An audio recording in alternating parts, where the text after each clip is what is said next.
안녕하세요. 저는 평소 사연을 재미있게 듣고 있는 이 채널의 애청자입니다.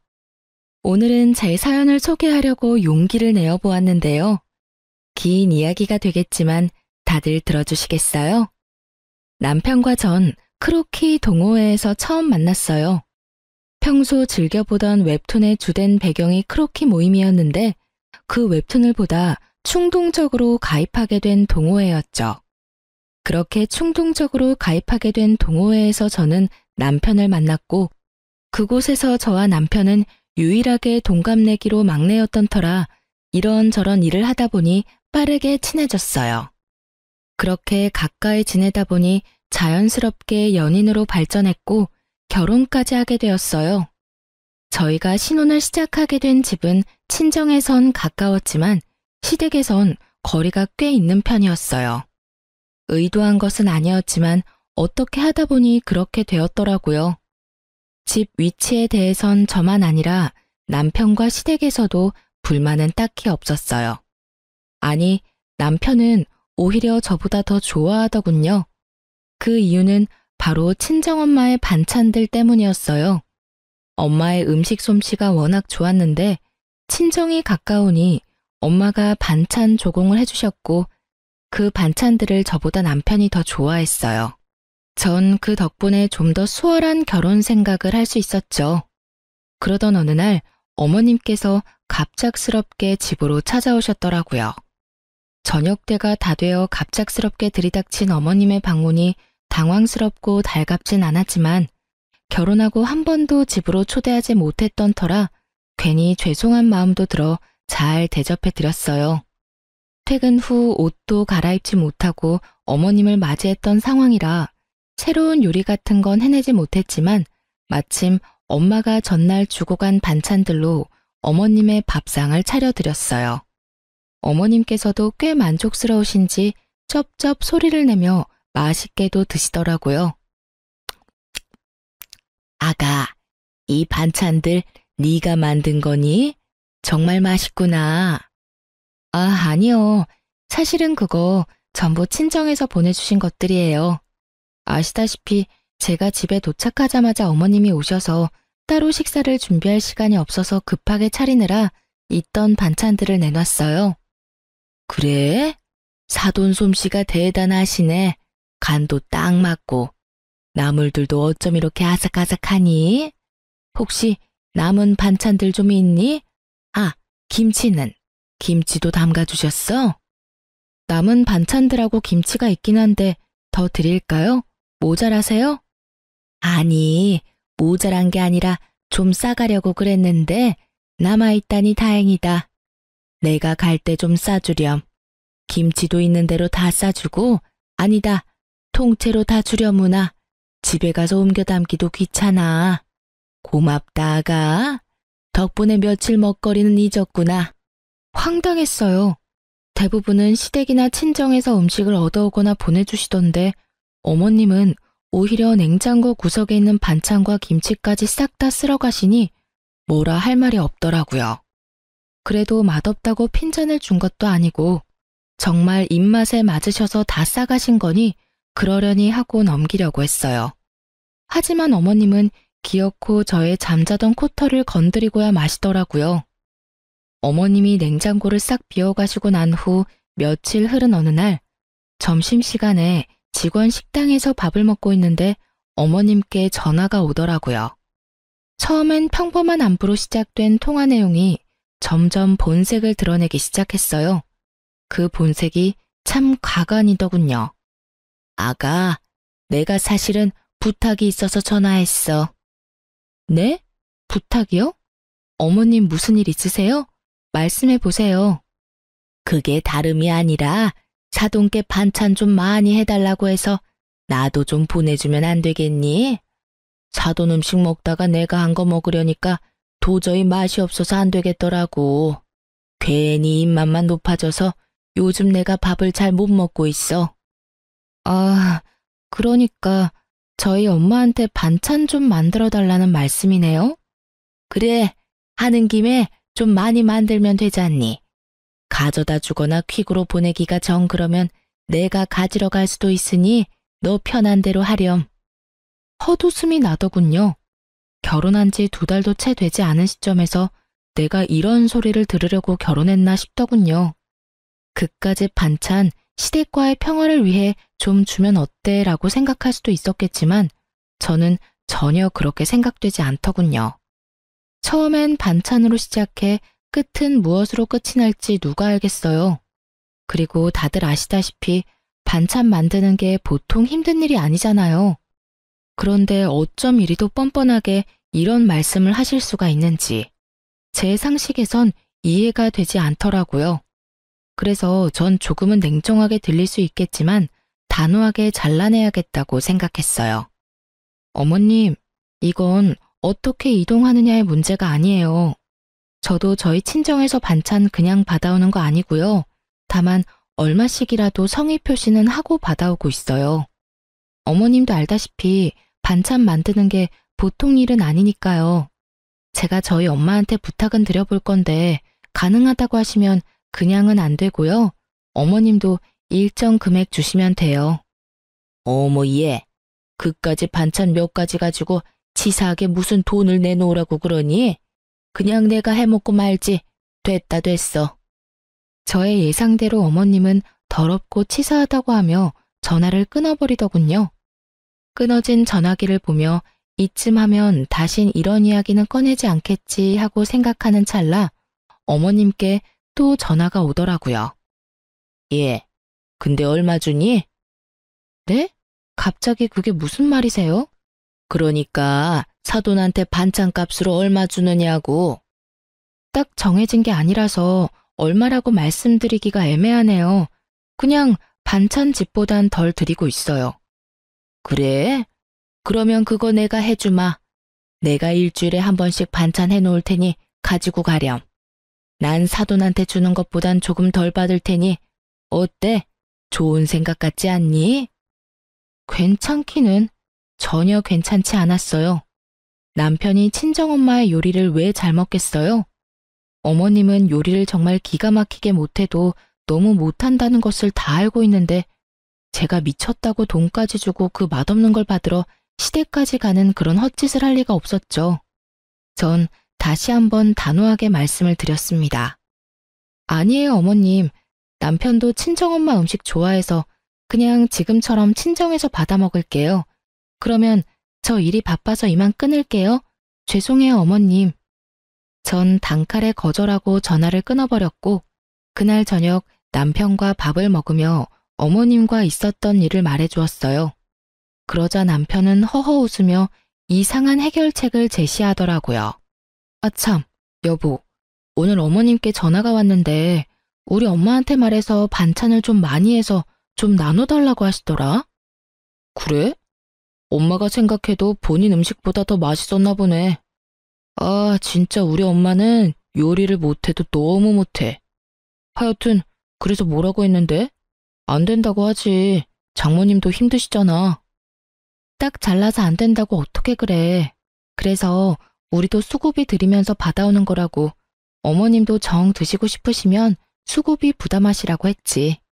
그러니까 치사하다 하시면서 전화 끊으시더라고. 잘했어.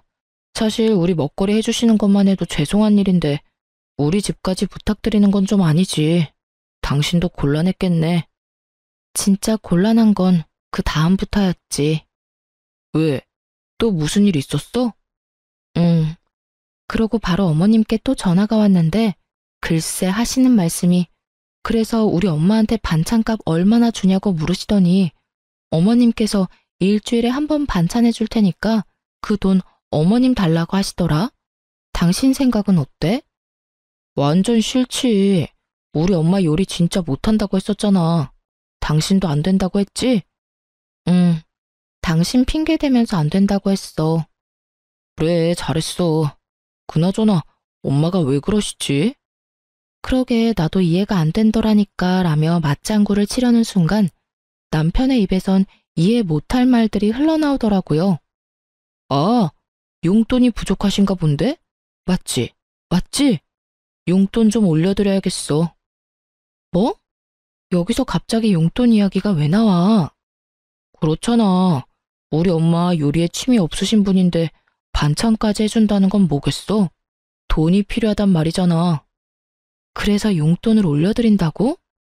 응, 장모님께도 용돈 받고 반찬값 더 드리고 있잖아. 그거랑 같아? 우리 엄만 우리 때문에 고생한다고 더 드리는 거고, 어머님은 아니잖아. 지금 드리는 용돈도 과하니까 더 드릴 생각은 하지도 마. 알겠어? 남편은 제 말이 기분이 나빴는지 아무런 대답도 하지 않고 방으로 들어갔고, 반찬에서 시작된 사소한 문제는 예상치 못한 방향으로 흘러가기 시작했습니다. 남편은 다음 날부터 무건수행을 하는 사람처럼 고갯짓으로 의사소통을 하기 시작했고, 정확히 일주일을 가더군요. 그렇게 제 속을 다 뒤집어 놓던 남편은 드디어 입을 열었고, 그 한마디로 저의 기분도 상할 대로 상해버렸어요. 앞으로 각자 집은 각자 알아서 챙기자.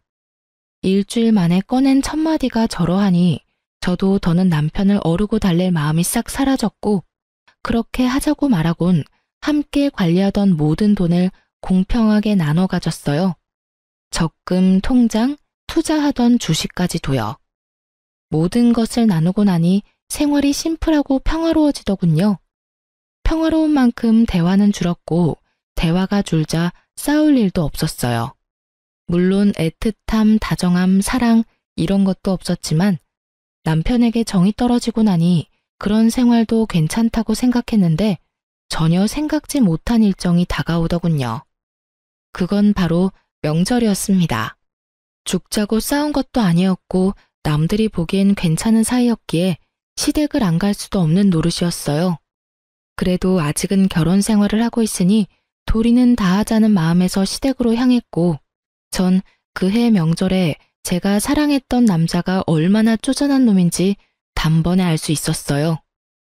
이런 일이 있기 전에는 시댁에 오면 작은 양의 설거지도 꼭 함께 해주던 남편이었는데, 시댁에 도착하자마자 어머님 방으로 들어가더니 콧배기도 보지 않더라고요.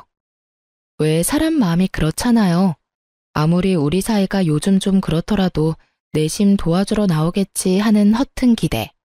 저도 그 기대라는 걸 하며 제사 음식을 준비했고, 그렇게 하다 보니 어느새 다 해버렸더라고요. 다 하고 나니 문득 남편 놈은 도대체 어머님 방에서 무얼 하길래 머리카락 하나 보이지 않나 싶어 어머님 방문을 살짝 열어보았더니, 글쎄 다 큰 놈이 심호 무릎을 베고 누워 부부 생활에 대해서 시시콜콜 어머님께 다 일러바치고 있더군요. 유민이 쟤 연애할 땐 몰랐는데 진짜 모질어. 내가 엄마 용돈 좀 올려주자고 하니까 단번에 안 된다고 하더라니까. 자기가 나서서 올려주자고 해도 모자랄 판국에 어쩜 그렇게 생각도 안 하고 안 된다고 할 수가 있냐고. 내가 진짜 오만정이 다 떨어져서 요즘엔 말도 잘 안 하고 지내. 돈도 각자 관리하기로 했고, 각자 부모님은 알아서 챙기자고 했어. 나 잘했지? 그럼 우리 아들은 언제나 다 잘하지. 근데 그렇게 지내면 너 밥은 어떻게 하니? 밥은 잘 먹고 사는 게야? 밥은 걱정하지 마. 장모님이 매번 반찬해서 가져다 주시는 걸로 잘 먹고 있어. 유민이 걔가 모질긴 해도 밥은 잘 차려줘. 하긴 밥이라도 잘 차려야지. 그거마저 안 해주면 내가 걔랑 살 이유가 없잖아. 자기도 그걸 아는지 자기 할 도리는 다 해. 오늘도 봐. 그래도 며느리라고 찍소리 안 하고 와서 혼자 음식 준비하는 거. 내가 이때까진 자기 힘들까봐 다 도와줬는데 이제 안 도와주려고. 내가 너무 잘해줬더니 남편 무서운 줄 모르고 날 뛰어. 이제라도 내가 기강을 잡아야지 안 되겠어. 그래, 잘 생각했다. 이때까지 내가 말을 못해서 그렇지. 너 설거지 한다고 얼쩡거릴 때마다 내 억장이 다 무너졌어. 내가 어떻게 키운 아들인데. 이제라도 정신 똑바로 차리고 제 버릇 좀 단단히 고쳐줘라. 잘난 거 하나도 없는 년이 기만 살아서는 그 기세가 아주 하늘을 찌르겠더라니까. 걱정하지 마, 엄마. 내가 앞으로 똑바로 교육해서 납작 엎드려 살게 만들 테니까. 앞으로는 절대 도와주지 않을 거야. 그래, 엄만 우리 아들만 믿으마. 이 빌어먹을 관습 때문에 희생하는 사람이 도대체 누군데 도와주니 많이 하는 모자의 대화를 듣고 있자니 어이도 없고 화도 나더라고요. 당장이라도 문을 박차고 들어가 남편놈 머리털을 확 다 뽑아버리고 싶었지만 다른 날도 아니고 명절에 얼굴 붉힐 일은 만들지 말자는 생각에 겨우 참고 주방으로 돌아갔어요. 오늘만 참으면 제 세상이 다시 열릴 테니까요. 다음 날 차례를 지내고 친정으로 가야 할 시간이 지났는데도 남편놈이 갈 생각을 않더라고요. 이미 가야 할 시간이 훨씬 지났는데도 말이죠. 당신 언제까지 누워있을 거야? 우리 집 안 갈 거야? 우리 부모님들도 기다린단 말이야. 가야지. 가야 하는데 나 너무 피곤해. 이렇게 피곤한데 운전을 어떻게 해? 좀만 더 쉬다 가자. 운전할 자신이 없어. 어제 9시부터 자기 시작해서 오늘 차례 지내기 직전에 일어난 놈이 피곤해서 운전할 자신이 없다니 참 어이가 없더라고요. 시댁에서 큰 소리를 내봤자 저만 손해라는 생각에 전 끓어오르는 화를 꾹꾹 누르며 다시 한번 남편을 어르고 달랬어요. 그러면 내가 운전할 테니까 차에만 타. 그러면 되잖아. 우리 엄마 아까부터 언제 오냐고 전화한다고. 얼른. 그것도 좀 힘들 것 같은데. 어쩌지? 뭐? 잠시 일어나서 차에 타는 것도 힘들어? 난 좀 자야 할 것 같아. 조금만 더 자고 일어나서 그때 가든가. 피곤한 척 혼신의 연기를 하며 또다시 어머님 방으로 숨는 남편놈을 보며 전 일말의 희망도 사라지는 느낌을 받았어요. 남편에 대한 희망도 기대도 모두 사라지고 나자 더는 도리를 운운할 필요가 없더라고요. 상대방은 도리의 도자도 생각지 않는데 제가 미쳤었다는 생각이 들더군요. 그런 생각이 들자 전 지체하지 않고 제 짐을 챙겨 시댁을 나와버렸어요. 그 길로 혼자 차를 끌고 친정에 가버렸죠. 한껏 열받은 얼굴로 혼자 친정에 들어서는 저를 보며 부모님은 적잖게 놀란 눈치셨지만 애써 모른 척 하시며 저를 챙겨주시더라고요. 그러면서 혹시나 하시었는지 아빠가 한 말씀 하시더군요. 부부끼리 감정이 격해질 수도 있고 그러다 보면 싸울 수도 있는 게야. 그럴 땐 무조건 참지 말고 조금 떨어져 생각하는 것도 방법이 될 수 있어. 그렇다고 이혼하라는 말은 아니란 걸 알고 있지? 이왕 이렇게 된 김에 화도 좀 가라앉히고 쉬다 가라는 뜻이야. 알겠지, 우리 딸? 이혼은 무슨... 그냥 정서방 피곤하다고 해서 혼자 온 거야. 아빠 말처럼 나도 엄마 아빠 품에서 푹 쉬다 가려고. 그래, 그러면 푹 쉬어. 먹고 싶은 거 있으면 네 엄마한테 해달라고 하고. 제 말에 속아 넘어가 주신 아빠는 저에게 푹 쉬라고 하시며 다시 한번 이혼은 신중히 생각하라고 하시더라고요. 사실 그때 당시 이혼을 심각하게 고민하고 있었는데 그렇게 말씀하시니 다시 한번 생각해보자 싶더군요. 남편을 어르고 달래서 잘 살아보자는 것이 아닌 그냥 있는 듯 없는 듯 지금처럼 한 집에서만 사는 동거인 정도로 더 지내보기로요. 아직은 이혼할 순간이 아니라는 생각이 더 강했던 것 같아요. 전 혼자만의 시간을 보내며 친정에서 휴식을 취했고 그 휴식을 취하는 동안 남편에게 전화가 그야말로 미친 듯이 오더군요. 전 단 한 통의 전화도 받지 않았고 그렇게 연휴는 지나가고 있었어요. 남편은 결국 연휴가 끝날 때까지 친정에 오지 않았고 전 남편이 원하는 대로 아주 공평하게 결혼 생활을 해주기로 다짐을 하게 되었죠. 이젠 도리 따위 생각하지 않고 시댁엔 발길조차 하지 않겠다고 말이에요. 그렇게 시간은 흘러 연휴 마지막 날. 전 그대로 친정에 눌러앉고 싶은 충동을 뒤로한 채 늦은 저녁 집으로 돌아갔어요. 현관문을 열고 집으로 들어서니 언제 온 것인지 알 수 없는 남편놈이 집을 아주 엉망진창으로 어질러 놓은 채 소파에 앉아 텔레비전을 보고 있더라고요. 발 디딜 틈도 없는 곳에서 맥주나 마시며 텔레비전 보는 꼴을 보는데 욕하는 것조차 시간 낭비로 느껴지더군요. 전 염치라는 것도 없이 저를 노려보고 있는 남편의 눈빛을 깡그리 무시한 채 방으로 들어와 씻고 그대로 침대에 누워버렸어요. 예상을 벗어난 제 행동에 남편은 적잖게 당황했는지 구시렁거리며 거실을 치우는 소리가 들려오더라고요. 그랬겠죠. 평소 같았으면 잔소리는 했겠지만 다 치워주었을 텐데. 제가 가장 싫어하는 개판인 꼴을 보고도 말 한마디 하지 않고 방으로 들어와 버렸으니까요. 그렇게 전 남편이 청소를 하는 소리를 들으며 잠이 들었고, 일어나 보니 남편은 출근을 했는지 보이지 않더라고요. 전 차라리 잘 되었다고 생각하며 출근을 했고, 퇴근을 하고 돌아오니 집에 어머님이 와 계시더군요. 남편이 비밀번호를 알려준 것인지 남편도 없는 빈집에 어머님 혼자 계시는데 어이가 없어 웃음이 다 나더라고요. 그러면서도 참 부지런도 하시다는 생각이 들었어요. 가까운 거리도 아닌데 이렇게 매번 연락도 없이 득달같이 달려오시니 말이에요. 아무도 없는 빈집에서 무얼 하고 계셨나 싶어 집 안을 둘러보니 반찬을 챙기고 계셨던 모양이었어요. 냉장고 안에 있던 반찬을 있는 대로 다 꺼내 챙겨오신 통에 옮겨 담고 있던 흔적이 식탁 위에 고스란히 남아 있었으니까요.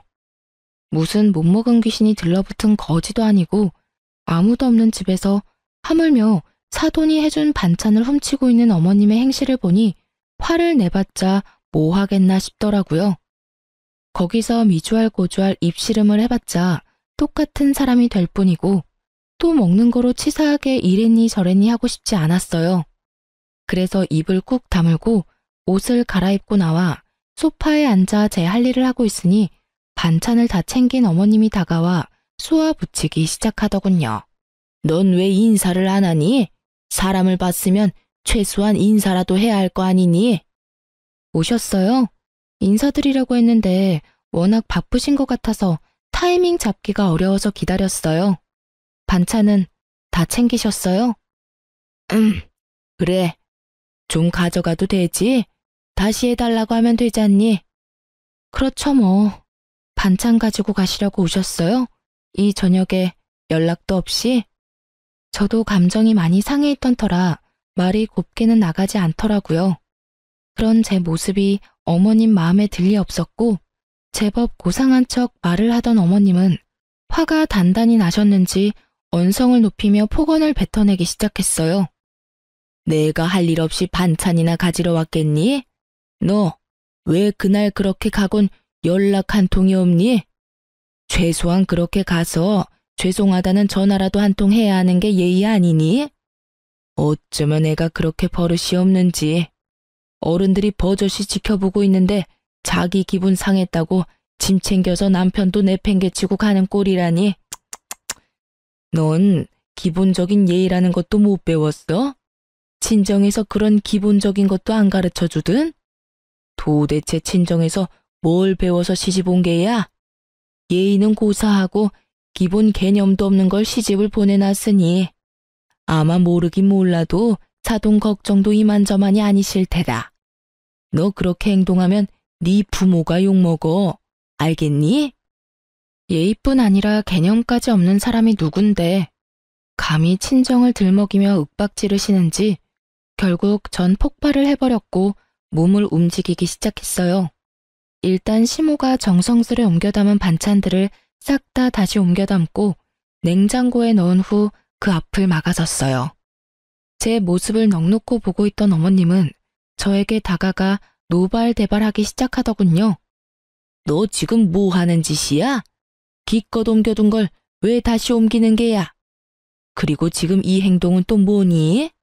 네가 냉장고 앞을 막고 서 있으면 내가 못 가지고 갈 것 같아?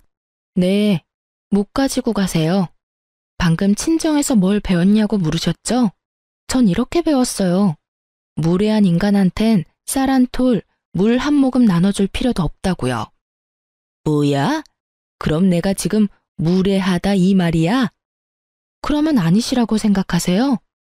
아무도 없는 빈집에 연락 한 통 없이 오셔서는 묻지도 않고 반찬 챙기시는 것도 기가 막히는데 친정에서 뭘 배웠냐고요? 그러면 어머님은 친정에서 뭘 배우셨나요? 뭘 배우셨길래 남의 집에 이렇게 쳐들어오셔서 이렇게 무례한 행동을 서슴없이 하시는 거냐고요? 앞으로 저희 엄마가 해주신 귀한 음식 어머님께 나눠드릴 생각은 추호도 없으니까 다신 마음대로 오셔서 가지고 가지 마세요. 한 번만 더 이러시면 아예 반찬 받아오지도 않을 거예요. 물론 그렇게 되면 어머님 아들도 쫄쫄 굶고 살아야겠죠. 참고로 전 회사 생활하면서 주방 일까지 할 생각은 전혀 없거든요. 이 인연이 지금 뚫린 입이라고? 결국 어머님의 입에서 욕이 나오는 순간 짝 하는 마찰음과 함께 저의 뺨에 고통이 느껴졌어요. 화가 날 대로 난 심호가 제 뺨을 날린 거였어요. 뺨에서 선명한 고통이 느껴지며 이 인간 같지 않은 인간이랑 무슨 대화를 하겠다고 이러고 있나 하는 생각이 강하게 들더군요. 성질 같아선 똑같이 한 대 올려붙이고 싶었지만 그래도 차마 어른이라 때릴 순 없었기에 어머님의 팔을 붙잡고 질질 끌어 문 밖으로 쫓아내 버렸어요. 너 지금 뭐 하는 짓이야? 이거 못 놔? 당장 놓으라고. 한 대 맞아드렸으니 다신 찾아올 생각도 하지 마세요. 그렇게 집에서 내쫓긴 심호가 가만두지 않을 거다. 남편에게 다 말해 당장 이혼시켜 버릴 거다. 네가 이러고도 무사할 것 같으냐며 집 밖에서 고래고래 소리를 질렀지만 전 다 무시해버렸어요. 얼마나 지났을까요? 시끌시끌하던 밖이 조용해지자 남편 놈이 들어오더라고요. 어머님과 통화라도 한 것인지 화가 잔뜩 난 얼굴로 저에게 따져 묻기 시작하는데 둘 다 참 개념 없는 건 매 한 가지라는 생각이 들더군요. 야, 네가 제정신이야? 어떻게 시어머니를 질질 끌어다 내쫓을 수가 있어? 미쳤어? 미치지 않고서 어떻게 그딴 짓을 해? 고래고래 소리를 지르는데 순간 어머님의 모습이 떠오르며 전 남편 뺨을 때려버렸어요. 순식간에 일어난 상황에 아무런 방어도 하지 못한 채 뺨을 맞아버린 남편은 어리둥절한 얼굴로 저를 바라보더라고요. 그렇게 볼 필요 없어. 들었는지 모르겠지만 내가 당신 엄마한테 한 대 맞았거든? 차마 어른은 때릴 수 없는 노릇이니 어쩌겠어. 아들인 당신이 대신 맞아줘야 하지 않겠어? 뭐라고? 그리고 앞으론 2번 다신 시댁에 발걸음하는 일 따윈 없을 테니 그런 줄 알아. 어머님이 이렇게 나오시는 이상 앞으론 당신의 식구들하고 얼굴 맞대고 살 일은 없을 거란 말이니 똑똑히 기억해줬으면 좋겠어.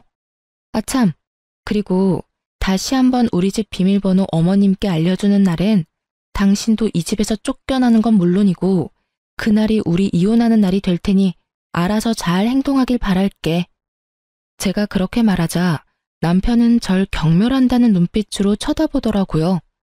한때는 없으면 안 될 것처럼 사랑했던 사이였는데 어쩌다 이런 말과 이런 눈빛을 주고받는 사이가 되어버린 것인지 조금은 서글픈 생각마저 들더라고요. 그날 이후 다행스럽게도 어머님은 찾아오시거나 연락하시는 일은 없었지만 남편과의 관계는 되돌릴 수 없는 사이가 되어버렸어요. 한 집에 살며 눈도 마주치지 않았고 함께한 식탁에 앉는 일도 전혀 없었으니까요. 물론 상황이 그렇게 되니 전 친정을, 남편은 시댁을 챙기는 생활이 더욱 당연해졌고 전 오히려 더 좋더라고요. 사실 친정에서 받는 도움이 많은데도 불구하고 친정만 챙기려니 아무래도 남편이나 시댁 눈치가 보였는데 이젠 그런 눈치 따윈 보지 않고 맘 편히 친정을 챙길 수 있게 되었으니까요. 이런 저와는 달리 남편 놈은 불만이 많아 보이더라고요. 자명한 일이었죠. 시댁의 크고 작은 행사에도 전혀 참여하지 않을 뿐 아니라 집안에서도 전 딱 제 몫의 것만 빨고 치우고 먹고 했으니까요. 저에겐 손해볼 것이 하나 없는 생활이 이어지던 어느 날 어김없이 제사가 다가왔고 퇴근 후 전 당연히 시댁으로 가지 않고 집으로 돌아왔어요. 시댁에서 설마 하며 저를 기다리던 남편은 퇴근 시간이 지나도 제가 오지 않자 전화가 오기 시작했고 제가 무시를 하니 남편 대신 어머님에게서 전화가 오기 시작하더군요. 그마저도 무시하자 번갈아 가면서 전화가 오기 시작하는데 그 시간에 제사 준비나 하지 하는 생각이 들더라고요. 그렇게 끊기지 않고 울리는 전화기를 식탁에 올려두고 집안일을 하는데 친정 엄마가 집으로 오셨어요. 마침 근처에 볼 일이 있었는데 오신 김에 반찬을 두고 가려고 오셨다고 하시더라고요. 그렇게 바리바리 싸서 오신 엄마는 딸이 힘들까봐 차곡차곡 냉장고에 다 정리해서 넣어주시고 전 그런 엄마를 보는데 왜인지 눈물이 왈칵 쏟아져 급히 화장실로 들어가 마음을 진정시키고 나오던 그때였어요. 엄마가 제 휴대전화로 통화를 하고 계셨는데, 아니, 정확히는 엄마는 아무 말도 하지 않으시고 듣고만 계셨고 상대방이 일방적으로 쏘아붙이기 시작하는데 굳이 묻지 않아도 누구인지 단번에 알 수 있겠더군요.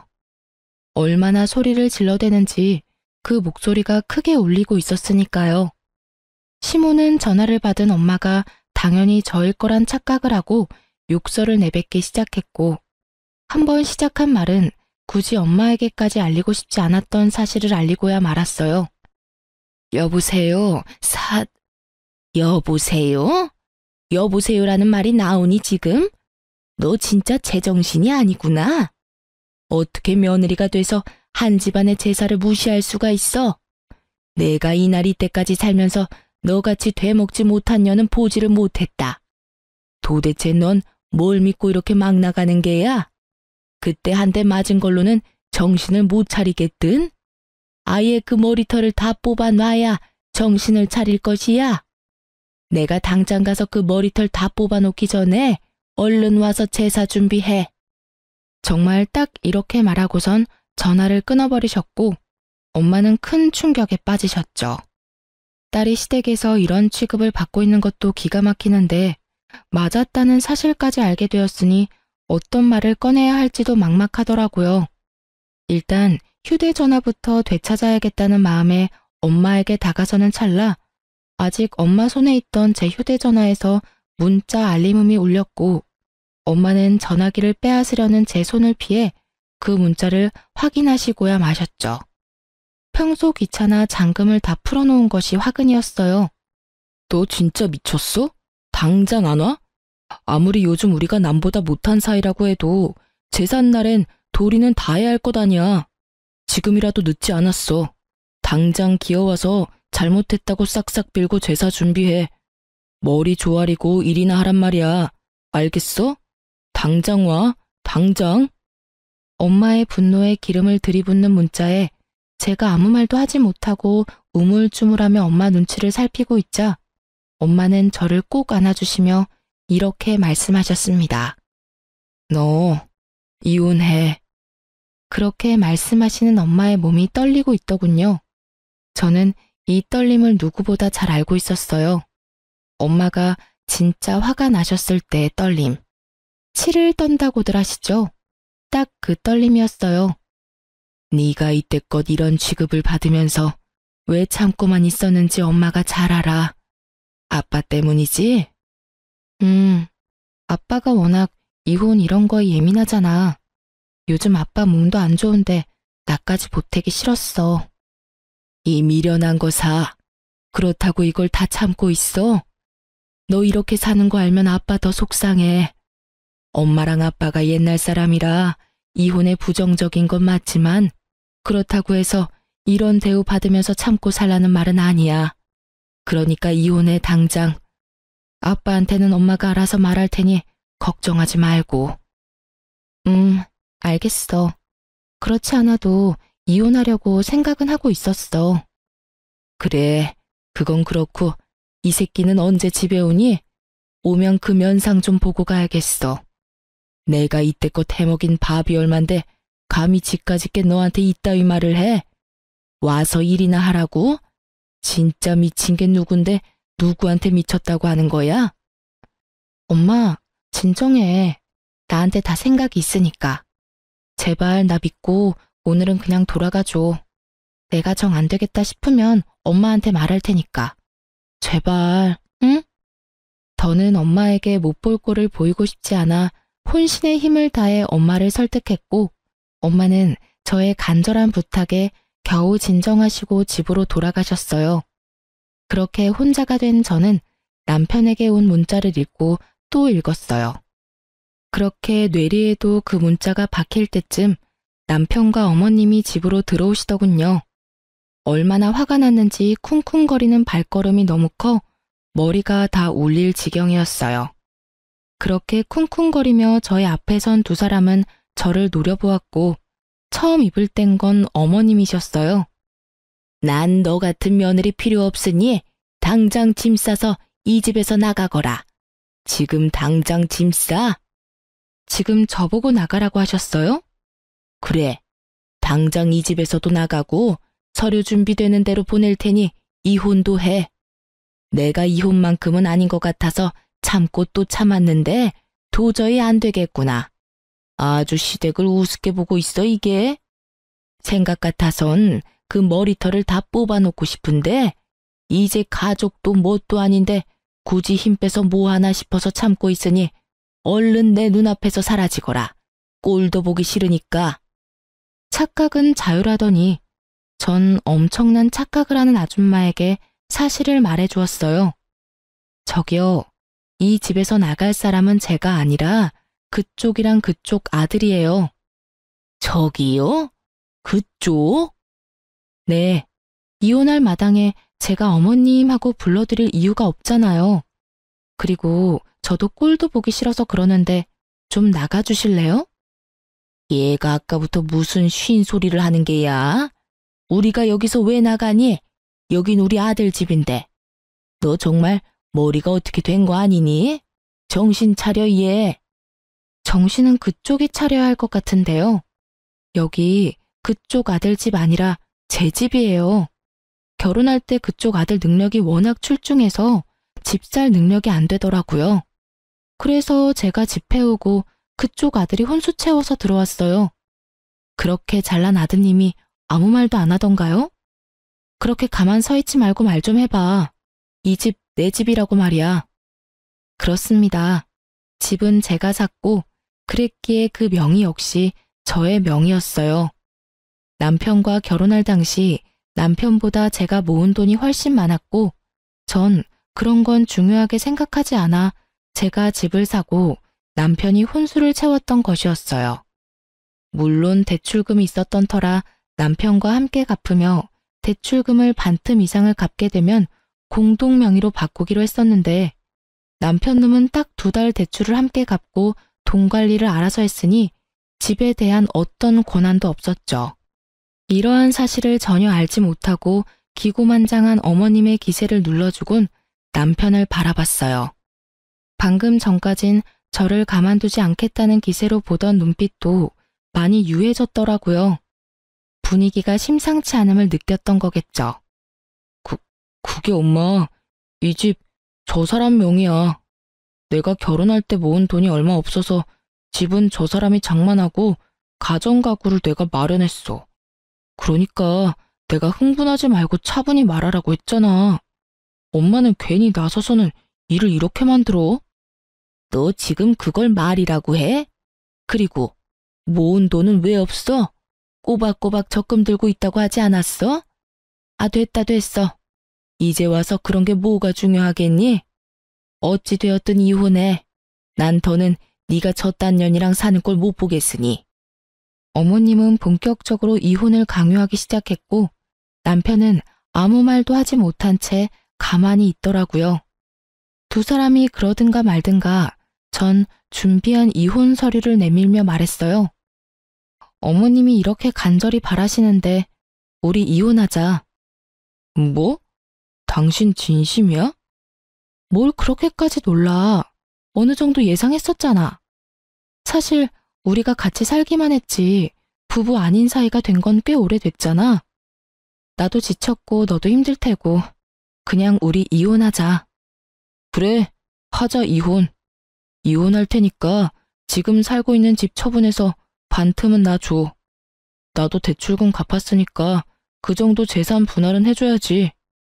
딱 2달 갚은 것이 기억도 나지 않는 것인지 분할을 운운하는 놈을 보고 있자니 웃음이 나더군요. 그 뻔뻔함에 이 상황에 웃음이 다 난다. 대단하다 대단해.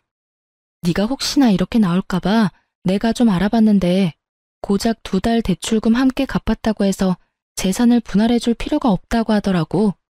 오히려 네가 나한테 위자료라는 걸 줘야 한다고 하던데. 내가 왜 위자료를 내놔야 해? 내가 뭘 잘못했다고? 잘 생각해봐. 나한테 잘못한 게 한둘이 아닐 텐데. 잘 생각해도 내가 잘못한 게 전혀 없는데? 뭐, 우리 엄마가 시집살이 시킨 거? 그 정도는 기본 아니야? 다들 그 정도 시집살이는 다 하고 살아. 그리고 증거 있어? 우리 엄마가 너 괴롭혔다는 증거가 있냐고. 증거? 증거 충분하지. 네가 나한테 욕한 것도 문자로 고스란히 남아있고 네 엄마가 나한테 막말한 통화도 다 녹음돼 있어. 우리가 참 편리한 세상에서 살고 있어서 자동 녹음이라는 게 되거든. 이것저것 증거가 나한텐 참 많은데 그중 최고의 증거가 여기 있지. 딱 제가 예상했던 대로 남편 놈은 노발대발하며 저에게 따져 묻기 시작했고 전 꽤 오래 준비했던 사진들을 남편에게 던져주었어요. 남편과 어머님은 바닥에 흩날리는 사진들을 보며 입을 다물었고 전 그런 두 사람을 바라보며 말했어요. 할 말이 없지? 그래, 너도 사람이면 할 말이 없어야지. 너 꼴에 바람도 피우고 있더라? 네, 맞아요. 이놈이 저 몰래 바람까지 피우고 있었어요. 전 이 사실을 진작 알고 있었어요. 남편 놈은 저희가 처음 만났던 크로키 동호회에 계속 나가고 있었는데 간도 크게 거기에서 바람을 피우고 있더라고요. 당연히 그 동호회엔 저와 친한 사람들도 있었기에 남편의 외도 소식은 제 귀에도 들려왔고 제가 믿지 않자 사진까지 보내주어서 모든 사실을 알게 되었죠. 결과적으론 그 사진들이 증거로 쓰이게 되었고요. 처음 그 사실을 안 게 저희가 본격적으로 말을 하지 않고 있을 때였어요. 정말 배신감에 치가 다 떨리더군요. 당장이라도 이혼을 하고 싶었지만 중간에 나왔듯이 부모님께서 받으실 충격이 걱정돼 미련스럽게 참아왔던 것이었어요. 그리고 사이가 이렇게까지 되기 전에는 내가 노력하면 남편이 다시 돌아오지 않을까 하는 기대가 있기도 했고요. 얼마나 헛된 기대였는지 지금 생각하면 제 자신이 참 한심하고 바보 같지만 그땐 그게 최선이라고 생각했어요. 하여튼 친정 엄마까지 이혼을 허락하고 권해주었으니 저에겐 더는 망설일 이유가 없었고 오랫동안 간직했던 이혼 서류를 꺼내게 된 것이었죠. 아무 말도 하지 않고 있던 남편은 머릿속에 계산을 끝낸 듯 무릎을 꿇고 빌기 시작하더군요. 여보, 나 당신이 바라는 대로 이혼할게. 당신이 아무것도 안 줘도 이혼할게. 그리고 위자료도 줄 테니까 상간녀 소송만은 하지 말아줘. 제발 부탁이야. 아, 이 와중에 상간녀 소송할까봐 걱정이 되나 봐? 왜? 그 상간녀가 피해보는 건 싫어? 내 인생은 이따위로 만들어 놓고? 너 진짜 뻔뻔하다. 나한테 그런 부탁이 하고 싶어? 그게 아니라 말 못할 이유가 있어서 그래. 상황 파악이 안 되지? 없는 이유를 만들어서라도 날 설득해도 모자랄 판국에 말 못할 이유를 들먹이며 그런 부탁을 한다고? 너 진짜 내가 우습구나?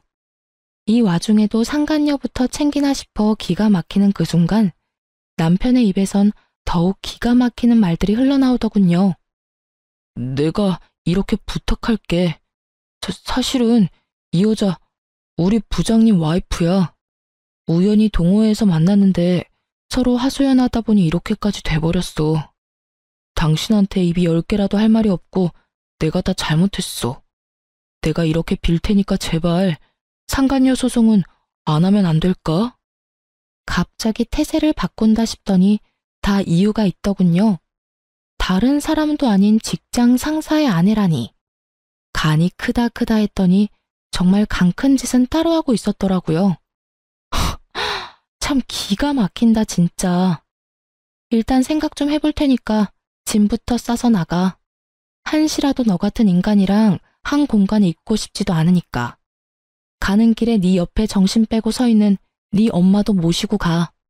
저의 단호한 태도에 남편과 어머님은 한 발 물러서 집을 나가주었고 전 다시 혼자가 된 집에서 이혼을 진행했어요. 이유가 어찌되었든 간에 저는 남편 뜻대로 해줄 생각은 전혀 없었어요. 전 이혼과 함께 상간녀 소송도 진행했고, 전 위자료를 두둑히 받고 이혼을 할 수 있었습니다. 이혼 소식과 함께 이혼 사유가 전 남편 회사에 소문나는 것은 시간 문제였어요. 쉬쉬한다고 그런 사실이 어디 숨겨지던가요? 수군거리기 딱 좋은 가십거리는 어떤 말보다 빠르게 퍼져나갔죠. 결혼 전부터 친하게 지내서 언니 동생 사이가 된 전 남편 회사 동료에게 들은 바로는 전 남편은 회사를 그만뒀다고 하더군요. 회사 동료들의 눈초리도 힘들었지만 상간녀 남편의 아낌없는 핀잔에 결국 버티지 못하고 사표를 냈다고요. 아, 당연히 상간녀도 이혼을 당했고 오갈 데가 없어진 상간녀가 전 시댁으로 짐을 싸들고 들어갔다고 하더라고요. 하지만 오래 버티진 못했다고 했어요. 다들 아시다시피 전 시모의 개념 없는 시집살이에 오만 정이 떨어진 상간녀는 전 시모 머리채까지 잡으며 한바탕 해치우고 나갔다는 말을 듣는데 참 통쾌하더라고요. 그렇게 머리채를 잡고 싶어 하더니 결국 새 며느리한테 머리채를 잡혔잖아요. 하여튼 그 여자와 전 남편이 법적 부부가 된 건 아니라 헤어졌다고 이혼을 한 건 아니었지만 전 시모 덕분에 사실상 2번의 이혼을 경험하게 된 전 남편은 취업이 되자마자 전 시모와 연을 끊고 나갔다고 해요. 그러면서 하는 말이 저를 더 통쾌하게 하더군요. 근데 언니도 알지? 이 바닥 좁은 거. 거기에다 부장님이 눈에 불을 켜고 지켜보고 있는데 새로운 회사 간다고 한들 오래 버틸 수나 있겠어? 이미 소문 쫙 나서 오래 버티긴 힘들 거야. 아마 제대로 된 직장 생활 하려면 아예 업종을 바꿔야 할 텐데 그게 쉽진 않을 거야. 그렇게 언니 맘고생 시키더니 벌 받은 거지 뭐. 이 소식을 마지막으로 전 남편의 소식은 더는 들을 수 없었어요. 저도 더는 전 남편 소식을 전하지 않아도 된다고 하기도 했고 그 동생도 더는 전 남편의 소식이 들리지 않는다고 하더라고요. 그렇게 1년 조금 넘은 결혼 생활이 끝이 났네요. 전 여전히 회사 생활을 잘하며 잘 지내고 있어요. 결혼 생활이 짧았던 것에 비해 워낙 끔찍했던 터라 이제 제 인생에 남자는 없다고 생각했었는데 시간이 흐르니 그 생각도 달라지더라고요. 현재 전 1년 넘게 만난 남자친구가 있어요. 지금 만나는 남자친구는 직장 동료인데요. 저의 이혼 사실을 알고도 저를 오래 기다려준 덕분에 만남을 시작하게 되었어요. 결혼을 전제로 진지하게 만남을 가지고 있긴 하지만 이 만남이 정말 결혼으로 이어질지 연애에서 끝이 날지는 아무도 모르는 일이겠죠? 결과가 어떻게 되든 전 앞으로 어떠한 이유가 있더라도 참으면 안 될 일에 참고 살진 않기로 결정했고 저를 좀 더 사랑해주며 살아가려고요. 제 인생에서 가장 중요한 것은 저이니까요. 이로써 저의 사연은 끝이 났네요. 저의 긴 사연 들어주셔서 감사합니다.